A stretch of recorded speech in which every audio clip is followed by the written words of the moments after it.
Firela gatee gaafas gatee areera galaanaa qudduu dhabe muuxa kamiitu garaa laaffisee arra boocchisee.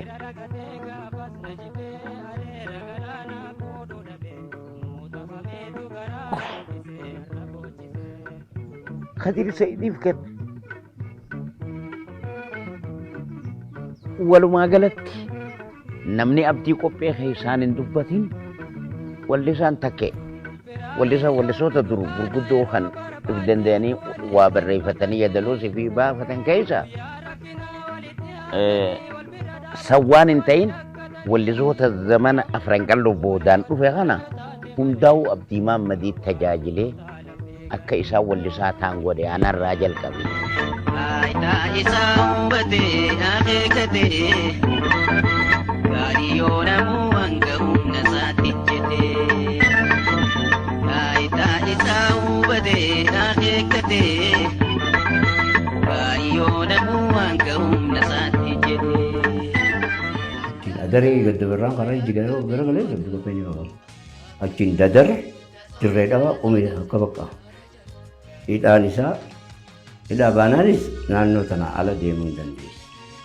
Kijaamatti daangeessanii turanii. Jijjiirama sirni jiisun jijjiiramee gara Finfinnee kanaa oolchee aditti maasii aadaa hojii hedduu jechaa ture. Bara mootummaan Dargii beetti jechuudha inni itti gaafatamaa magaalaa Dadar ture jechuudha. Akka adda bilisummaa Oromootti aangoo qabaachuu ture. Hawwisoo ture. Hawwisoo caffee gadaa ja'anii ture jechuudha.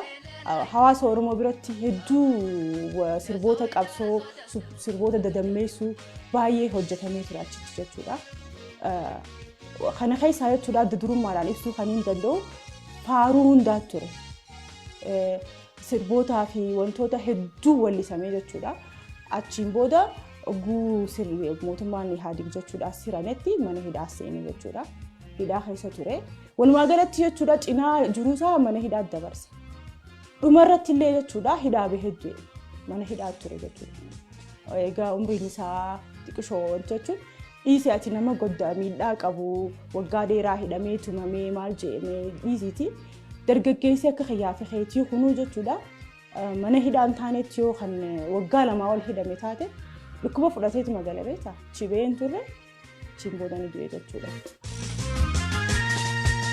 Lubuuti yaajee biyyaa bahee garbaajee injiraatu kan birtahee biyyaa fi biyyee torratti sabaa fi aadaa gooqee. Fannoo gurraachaatiitu Jarmanitti erge abdi asitti ajjeesoo ka'anii achi baatii shamoo kana taa'eeti ani asii Addis Ababaa dhaqee mana Mahammad Ahmad qopheetti ol gara.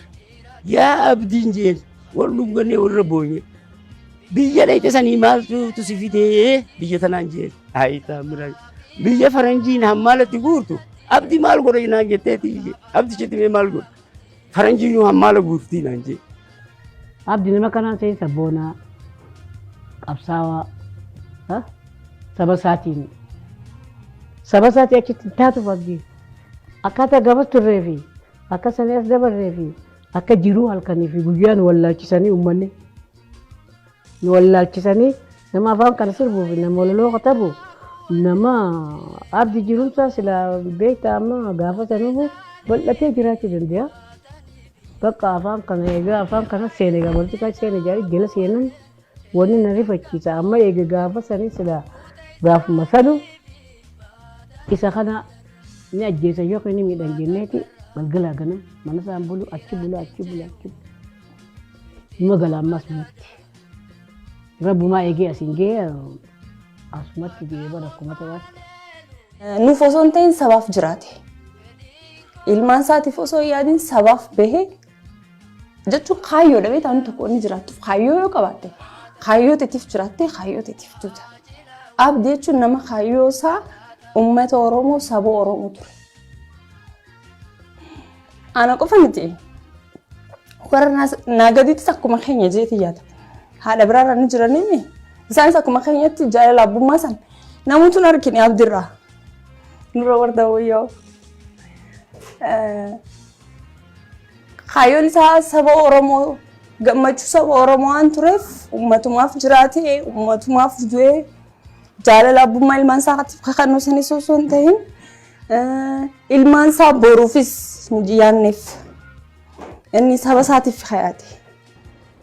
Jiruun isaa immoo laakiin amma ogaan yaadu hedduu garaan nyaatti.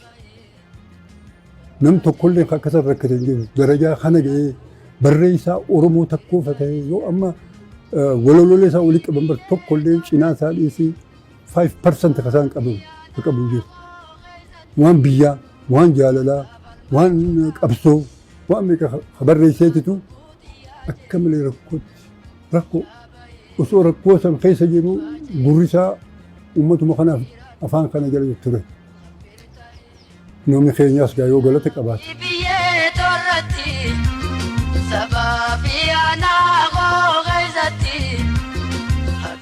Baabaa yaa kun dhagee ogummaan isaa akkanatti yaada malee yaadannoo dhabee irraanfatu ni naafa.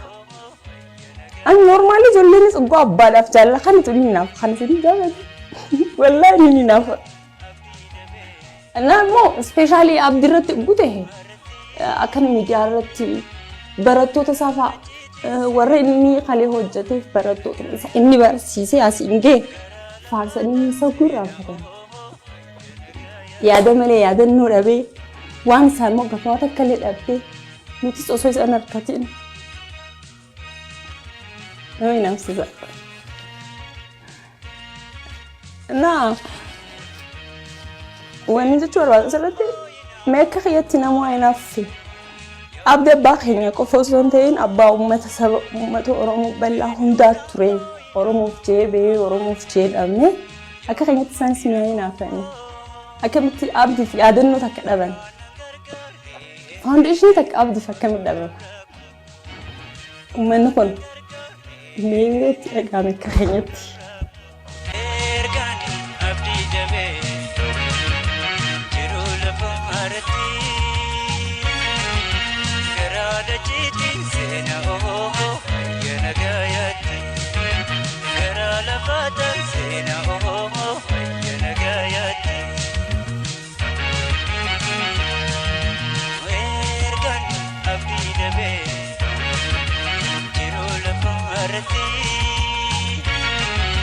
Garada jiti sena